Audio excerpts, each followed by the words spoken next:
Hi, this is Jim and welcome back to my YouTube channel. At ito na nga, ito yung bagong post ni David kanina lang sa kanyang IG story. So, naglibot daw siya sa UP at nagpicture sa kanyang Oppo Reno 10 Pro 5G. Sabi niya, took my new Oppo Reno 10 Pro 5G out for a walk and this phone did not disappoint.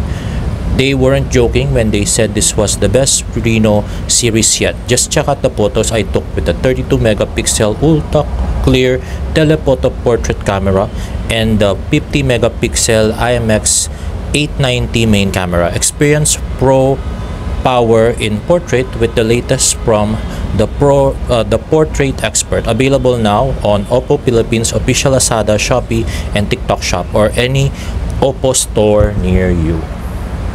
So, okay, so ayun na nga, ang gwapo-gwapong si David Licauco ay picture sa UP.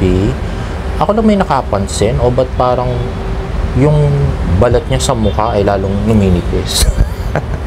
Wala na masyadong cheeks. Anyway, gwapo pa rin naman, tsaka macho.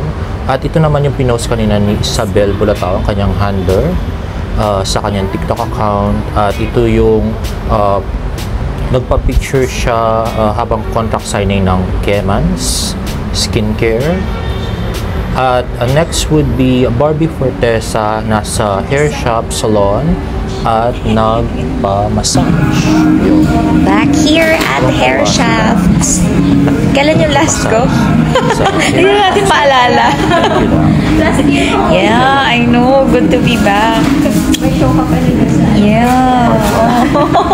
At ang next naman ay scene ng Maging Sino Ka Man with Barda, of course. Ang maskulado at gwapong si David Licauco at ang Dino na ginagampanan ni Barbie Fortesa na kunwari ay lalaki. So yan, scene sa bar. At next naman ay yan, nagsuot ng belt si David. So katuloy yata ito nung kinuha niya yung nanggaling siya doon sa kanyang bagong kotse at may dalang belt. So sinuot niya lang pala. Akala ko anong gagawin doon sa belt. At next naman, yan, in-slow mo ang pagsusuot ng belt ni David. Malit na bewang. At next ay nakaupo naman si David na naka-cap or sombrero and blue maong jacket, diba? So buti naman hindi spoilers masyado yung mga pinapakita nila, hindi katulad doon sa Maria Clara at Ibarra, sobrang daming spoilers, diba? Yan, nag-text na siya at yan, nasa loob sila ng trailer. Siguro katuloy ito nung nasa taas siya ng trailer tapos binuksan niya yung trailer para magnanakaw sila or something. So yan.